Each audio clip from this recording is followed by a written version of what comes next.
उद्बोधन से पूर्व ही इतनी गूंज आ गई कि आवश्यकता ही नहीं रह गई उद्बोधन की। देवेश जी को बहुत धन्यवाद। मैं मेरे साथ बैठे हुए समस्त मंचस्थ विद्वजन और लखनऊ के समस्त साहित्यकारों, आज ये जो आयोजन हुआ है इसकी अपनी विशेषताएं हैं और उन विशेषताओं के लिए मैं देवेश और योगेश और इनकी संस्था को बहुत बधाई देता हूँ। ये आज का आयोजन एक नवाचार की कार्यशाला की भांति संपन्न हुआ। सबसे पहले तो मुझसे योगेश जी ने कहा था कि आप 3, 3:30 और 3 यानी कि 3 से पहले ही आ जाइएगा, और मैं जानता था कि मैं जाऊंगा, मैं सोचता था कि जाऊंगा, उसके बाद कम से कम आधा घंटे तो बिठाना जाएगा, परंतु अन्य साहित्यिक आयोजनों के बरखिलाफ यहाँ पर 3 बजे में 2 मिनट कम थे, तभी डॉक्टर योगेश ने कार्यक्रम शुरू कर दिया। तो ये नवाचार है साहित्यिक आयोजनों के लिए, और मैं चाहता हूँ कि भविष्य में भी इसी तरह समय से सभी आयोजन किए जाए तो बहुत अच्छा रहेगा।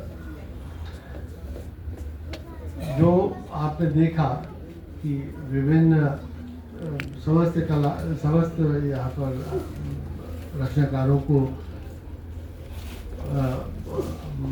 सम्मानित किया गया। इतने अधिक सम्मान समस्त रचनाकारों को मिले हो मैंने किसी एक आयोजन में नहीं देखे।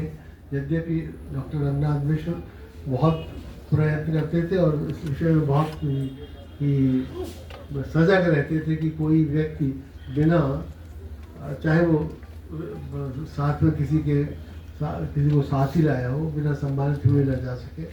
तो लेकिन योगेश ने आज उस परंपरा को और आगे ही बढ़ाया है, वो भी बहुत ही नई बात है। मैंने जहाँ तक इस पुस्तक का सवाल है, इन पुस्तकों में जो मंजू सक्सेना जी ने ये जो दोहे लिखे हैं, ये बिल्कुल स्वयं में इतने नवाचार हैं और इतना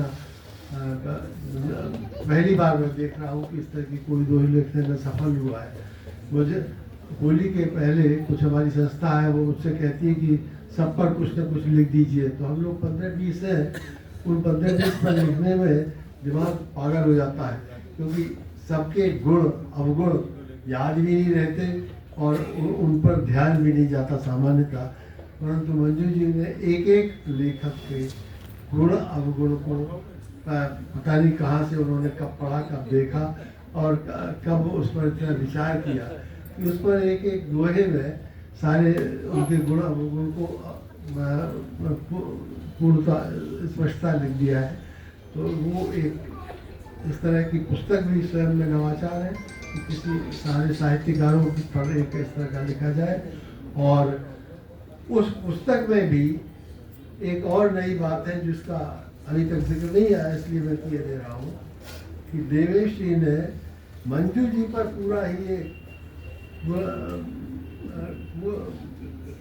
अनेक दोहे लिखे हैं अपना अभिमत के रूप में, और दोहे के रूप में ही ये प्रस्तुत किया है। लेखन में गहराइयाँ, चिंतन में विस्तार, मंजू सक्सेना करे सजन स्वप्न साकार। अंग्रेजी विधि ज्ञान है, हिंदी से है प्यार, मंजू जी की लेखनी रचेगी संसार। एक कप चाय समेटती जीवन के आयाम, एक कप चाय आपकी पुस्तक, एक कप चाय समेटती जीवन के आयाम, सूक्ष्म कणों में फूलती नूतन कुछ अविराम। उसी का अंत है, अंतिम है, नव सृजन के मंच की गरिमा में पहचान, उपाध्यक्ष संस्थान की बढ़ा रही है मान। तो आपकी उपस्थिति कहीं का मान बढ़ाने के लिए पर्याप्त है।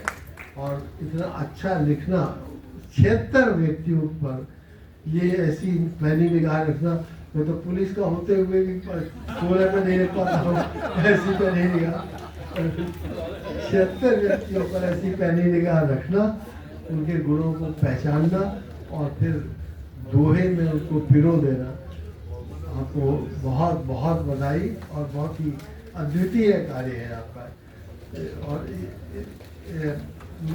मैं आगे देखा, जैसे एक वो मैं इसमें बताना चाहूँगा, हौसला प्रसाद त्रिपाठी कुमार तरल के लिए आपने देखा, कंठ बसे माँ शारदे लेखन में रसधार, होता कुमार तरल का साहित्यिक सत्कार।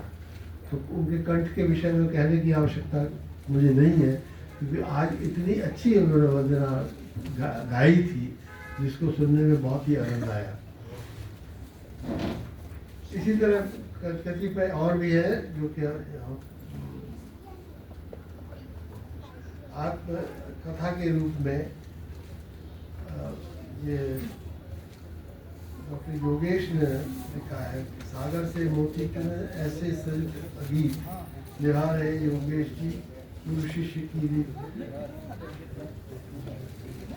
नहीं, वो प्रश्न हट गया। तो मैं ये कहना चाहता हूँ कि ये जितना भी नवाचार हुआ है, और जो आने वाली पुस्तक है जो अगले वर्ष में आएगी, उसके लिए अभी से शीर्षक और शीर्षक का लोकार्पण ये स्वयं में एक नवाचार है। तो ये नवाचार की एक कार्यशाला से प्रारंभ से अंत तक रही, और नरेंद्र भूषण जी ने जो आज भाषण दिया वो भी स्वयं में नवाचार है। मैंने कभी इस तरह का भाषण उनका नहीं सुना था। जो अपने 50-60 साल पहले की याद से प्रारंभ हो के स्कूल के कॉलेज के ज़माने के बातों से याद करके जो प्रारंभ किया है, मैं ये बहुत ही सुंदर आयोजन के लिए सभी को बधाई भी देता हूँ। और आप सबने इतने ध्यानमग्न होकर ये इस आयोजन को सुना, देखा, अभी तक यहाँ उपस्थित रहे, इस सबके लिए आपका धन्यवाद देता हूँ। और आशा करता हूँ और साथ में मनोकामना करता हूँ कि योगेश जी की ये संस्था फले फूले बढ़े और इसी प्रकार लखनऊ में साहित्य का झंडा ऊंचा रखे, क्योंकि बहुत कम ऐसी संस्थाएं हैं जिनके कार्यक्रमों में इतने अधिक लोग आते हों, इतनी देर रुकते हों, और इतनी फ्रीक्वेंसी से इतने जल्दी ये संस्थाएं अपना आयोजन करती है। उन्होंने दूसरी संस्थाओं को कभी देखा है। इस सबके लिए बहुत बधाई और बहुत ही इनसे आशा है कि साहित्य जगत की। बहुत धन्यवाद।